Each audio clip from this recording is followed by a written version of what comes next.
Doggies on my mind today. Do you go to the dogs, keep the out of the doghouse, or create a dog sanctuary? And the question is kind of a convoluted and weird question, but it's basically, are you declining going to the dogs? Are you staying the same, trying to maintain the status quo and just keep out of the doghouse, just stay out of trouble and live your life? Or are you increasing and growing and trying to provide something better in your life and the lives of others by creating like a dog sanctuary? And I know it's kind of a strange question, but it's a question as to what direction is your life going? And it's entirely up to us. Is my life declining? Am I in a holding pattern, a status quo? Or am I expanding and growing? And it's interesting because in some areas of my life, I am declining. My health right now, I need to pay more attention to because I'm having some troubles and I'm in the doghouse with a couple of things with respect to my health. In my opinion. Now, would my doctor say I am? Maybe, maybe not, but I say I am. And if I say I am, then I need to address the challenge. In our mental and emotional and spiritual life, are we staying the same? Are we declining? Or are we expanding and growing? In our financial life, are we staying the same? Are we declining? Or are we growing? In our relationships, are we staying the same? Are we declining? Or are we growing? And the same with how our contribution, meaning how are we contributing to things and people and items and stuff outside of ourselves? Are we just staying within ourselves, or are we sharing ourselves and who we really are with other people? So this can apply to absolutely any area of our life, right? I say there's 7 key areas of our life: physical, mental, emotional, spiritual, relationships, contribution, and financial. And if we're not paying attention, at least a little of attention to each of those 7 areas and aspects of our life and our human existence, we will decline if we're not paying at least a baseline and a foundational amount of attention to them. Doesn't mean all of our attention is on our relationships or all of our attention is on our health, because if our attention is our greatest resource, right? Our time and our attention is our most valuable resource. And what we pay attention to, we get more of. If we pay attention to our health in a positive way, we get better health. If we pay attention to our health in a negative way, we get worse health. Oh, that's scary, isn't it? To think that I can actually make my health worse if I'm focusing all the time on how bad my health is. I found in my 20s that I could actually, and I didn't do it on purpose, but I realized at some point my pain, I was bedridden for several years in my 20s, and I had pain, arthritis pain, and kidney challenges, and all kinds of inflammation challenges in my whole body. And I discovered that by thinking about the pain and focusing on the pain and always, I was always in pain, so that's all I could ever think about, and that just consumed me, and it literally was consuming me. And it wasn't until I made the shift to focusing on the not pain, the times that I wasn't actually in excruciating pain, and then making those bigger and longer and bigger and longer, and putting them all together like a little jigsaw puzzle, and expanding the time between the pain, that I actually got out of bed and out of that situation. And this applies to everything that we do. If we're focusing on what we don't want, we're creating more of it. If we're focusing on what we do want, we're creating more of that. And whether you believe that or not, or believe me or not, it doesn't matter. It's a universal law. It's a universal principle. It applies to all of us equally. It's like I was talking about, you get what you expect in the countdown to the live challenge workshop yesterday. You get what you expect whether you believe it or not. I get what I expect, believe it or not, whether I believe it or not. I always have. And so have you. And we don't have to believe it to have it actually be impacting our life. If we believe that we have no control over anything that we do or say or think or feel, we will have no control over anything we do or say or think or feel. But does that make it true? No. We always have control of how we feel and how we react to things, whether we believe it or not. A lot of times it doesn't feel like we do, but we always do. We always get to decide and choose how we're going to respond to everything. And we can choose to just let our responses be automatic. It's not very empowering, but we can choose that. We can choose to let our emotions run us versus us controlling and having a handle on our emotions sometimes. And we can, ask, how's that working out for us? I mean, how does it work out for me when I just go rampant and let my emotions rule my life? Not very well, right? And like everyone, we make decisions based on emotions, but I don't want my emotions and my initial reaction to be the thing that makes the decision and the choice for me. How often have you been in a situation that is what you would consider bad or terrible or horrible, or a bad thing happens? Do you instantly react and make a decision and a choice in that situation? No, you give it some time. I think they say that, when you lose a significant other, a spouse, or a partner, you shouldn't make any really important decisions for a year or so until after that event. I know that with my mom, when my dad passed away, we wouldn't let her make any big decisions for at least a year till after my dad died. She stayed in her house for a year, and then she decided, okay, this house is way too big for me. It was too big for just the two of them anyway, but it was especially too big and lonely for her. So she moved and got a different house. But we made her wait that time so that she could make a decision, not based initially on the emotion of the event that had triggered all the emotions, but to give it time and decide, okay, what do I really want, instead of just emotionally responding. So thinking about going to the dogs today and where we want our life to be. Do we want our life to be something that we're directing and controlling and growing and spiraling upward toward the things that we want? Or do we want to just maintain the status quo and just, go through our life, and whatever happens to us, we just immediately respond to it? Or do we want to just let life bat us around and we just deteriorate in certain areas and aspects of our life because we're not doing anything or choosing anything? We're just letting the world beat us up and beat us around. I would say I'm never going to let the world, and I have let the world beat me up, don't get me wrong, which is why I say this. I have tried to just go with the status quo and just live my life and go along my merry way hunkadoryly, but I get really bored with that. I can do that for like a couple of days, maybe. Maybe when I'm on vacation, I can kind of go with the flow and have fun for a couple of days, but then I'm like, yeah, is this all there is? And so then I'm back on the track of running toward my goals and going toward what it is that I want in my life. Now, what it is that I want and what it is that you want in your life will change over time, right? The things that I wanted even 10 years ago are very different. There's the core values and things are the same, but the overall end goal things that I want and the things that are important to me are very different than they were even 10 years ago. 10 years ago, I was still chasing the almighty dollar, like with a vengeance, and running, all about the money, all about work, all about the money, all the time. And since then, I've had lots of things and wake-up calls that have said, you know what, guess what? Life is not all about running after career and money. It's about balancing all those 7 areas of your life, and you better pay attention to all of them or you will drop dead. You better pay attention to your relationships or you will get divorced. You better pay attention to, or you'll be estranged from your kids. You better pay attention to your mental health and your emotional health, or they will run you ragged. And we all need some sort of spiritual connection, spiritual beliefs, whatever those are for you. And they're different for each one of us. Again, my spiritual beliefs are entirely different now than they were 10 years ago. And things change, and that's as it should be. As we become more and grow and develop and become who it is that we're here to be on the planet and experience what it is that we're here to experience, we change and grow. As the world around us changes, we have to change along with it, or we get left behind, and we will go to the dogs. Anything we don't pay attention to will deteriorate. It's just the nature of the world and the universe that we live in. So, thinking about going to the dogs, obviously a lot today. Live challenge workshop countdown to that, the 20 biggest lessons that I've learned in my last 47 years of business. Today is day 15, and it's all about simplifying, keeping things simple.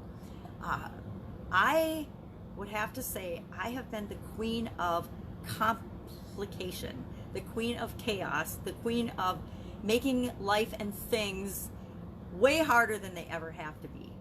And for about a year now, I have been on this massive simplification, declutter, de-chaos of my life and the way I look at things, the way I see things, the way I do things. It's interesting. I did a scavenger hunt at the beginning of my Supersize Your Business group, probably a year or two ago now. And, to supersize and grow your business, that's what I help people do, whether it's offline or online. And I think I had I don't know how many, 27-step process through this scavenger hunt to grow your business. Guess what? Do you need 27 steps? I felt like Jack Canfield. It's my own personal inside joke. Do you need 27 steps to, and I'm referring to, he's written a really, really good success book.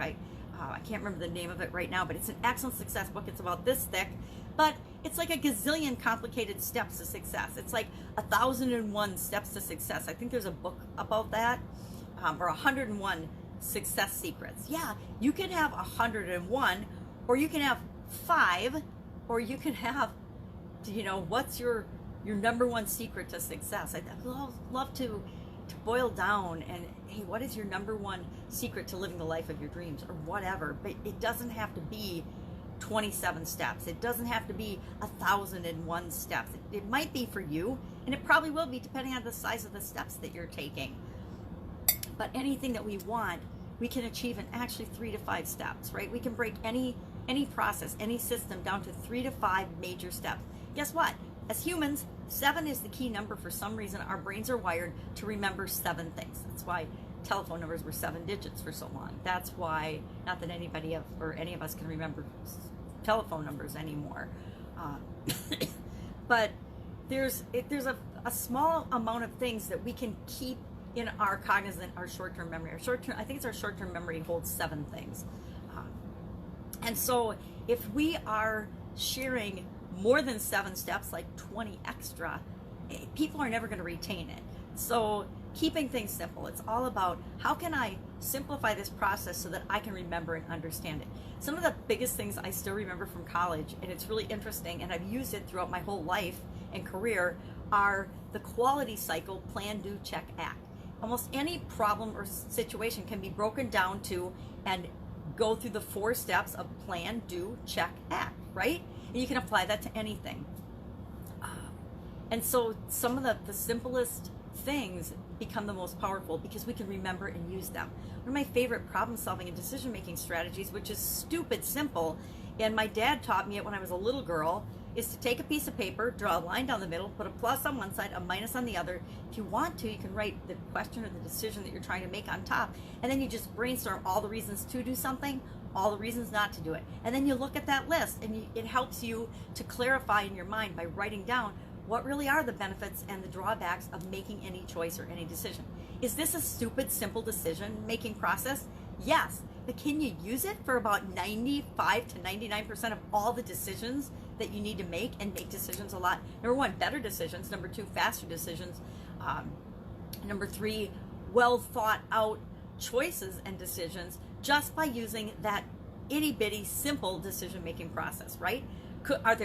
There are super duper complicated decision-making processes, and I am guilty of teaching many of them.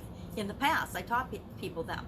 The priorities, the urgency, the importance. You can rate all of these different aspects and characteristics of making a decision or a choice on these attributes, and give them a point value of 0 to 10 or 0 to 100. Then you add it all up and divide it, and then make your decision based on the choice that gets the highest or the lowest point score. I can't remember, I think the highest.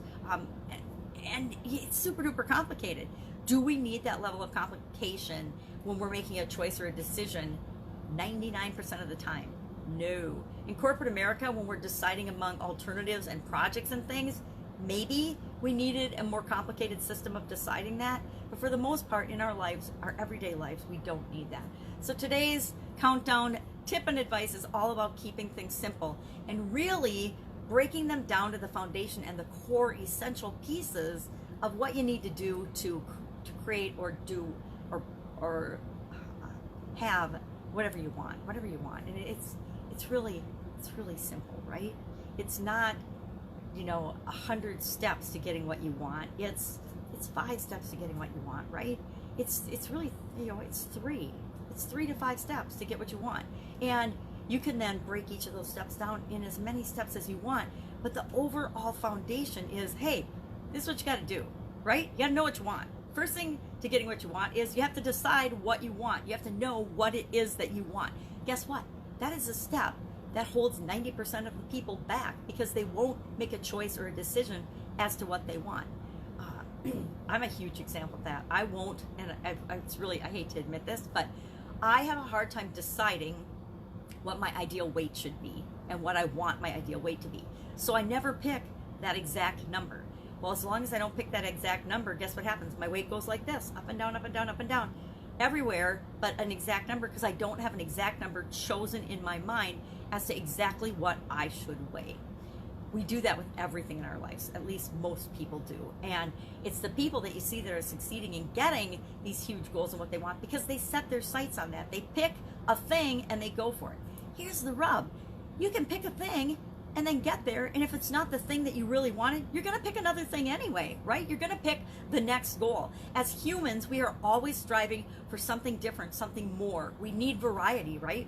We need change and differences in our life. So we're going to get a goal and then we're going to go for another one. We're going to get in, we'll achieve our financial goal, and then that won't be enough. We'll be like, I want more. I want to do something different. Or we just need variety in terms of what we're doing and how we're spending our time, and we'll do something different. Have you ever, and here's a great example of this. My dad, when we were little girls, became a life master in duplicate bridge. He became and I guess life master is a level of achievement in playing competitive bridge. I don't even know if people hardly play bridge anymore, but he became the youngest life master ever in competitive duplicate bridge. And then he quit playing bridge. He pretty much, after that, until he and my mom were retired, and they weren't ever really retired, but until they had their house in Texas, he really never played bridge again. So he achieved that goal, and then I'm like, okay, I'm done with that. I got that goal. I did the highest I could get in this particular field. Now I'm going to go do something else. And then he went and did other things, right? But it's a great example, because that's what we do. We achieve something, and then we go do something different. It's like professional athletes that are, they work up to, they be professional athletes, they run through their athletic career, and then they do something entirely different. People in the military, they'll spend 20 years in the military, then they retire from the military, and then they do something entirely different. We all can do that all the time. So stop not selecting what you want and just pick the next thing that you want. It doesn't have to be the ultimate be all. I don't have to say I'm going to create $1 billion business. I can say I'm going to create a 6-figure business, a 7-figure business, an 8-figure business, and go up incrementally. I don't have to say I'm going to create $1 billion business, right? So pick just the next thing. Hey, the next thing I need to do is create a 6-figure business. Then after that, I'll decide what I want to do. Maybe you get to that 6-figure business and you decide, all right, I achieved that goal. Now I want to create a nonprofit that helps people with chronic pain, or whatever it is for you. So that's obviously what I'm thinking about today. Fun challenge day 61 today. We were talking about the things that our friends and we dislike. So that was a fun one. I had no problem coming up with a list of things that we all dislike. It was a little harder to think of the things that we all like, but it was really easy to think of the things that we dislike. And isn't that a snapshot into our lives? It's really easy to think of the things we don't want, but it's really hard to think of the things that we do want. Why the heck is that? I think it's because we're indoctrinated from birth to be, to think small, actually to be small, and to be less than the infinite beings that we are. Oh, there's a belief, right? So today, working on the live challenge workshop, which is launching March 23rd. Today, day 15 of the countdown. Got everything in place for it. It's just a matter of promoting and building the group up and doing some things like that. Getting a little bit more help. I need to outsource a bunch of things that I've been doing. As my vision is declining, my need for help is increasing. And so I am looking for, and I've got to figure out how I want to find this person, at least 1 to 3 people to help me with different aspects of the business.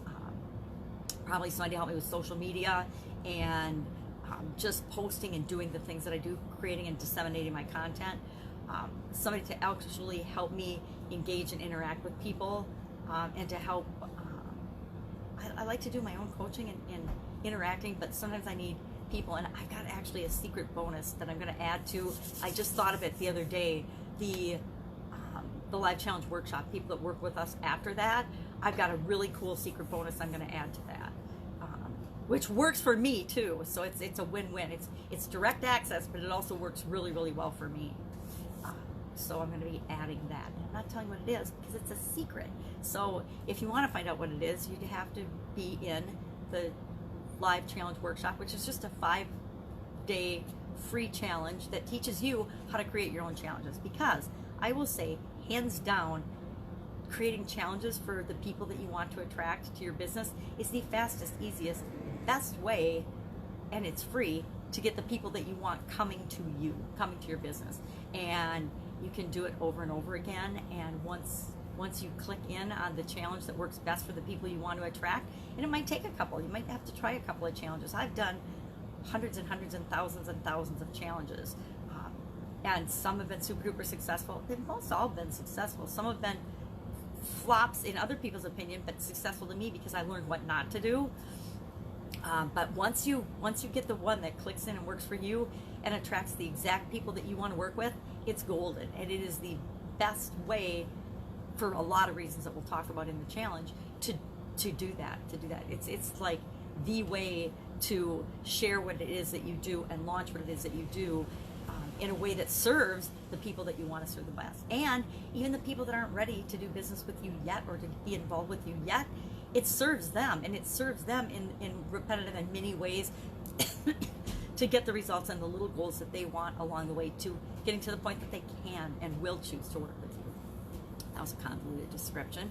Anyway, that's it. That's all I've got today. Go out, make it an absolutely amazing day. If I can help you in any way, just ask in the comments below. Again, if I don't know the answer, I will find you and hook you up with somebody that does. One of the things I love to do is help people with what is the next thing, the next step you need to do. Not the next 100 steps, what is the very next thing?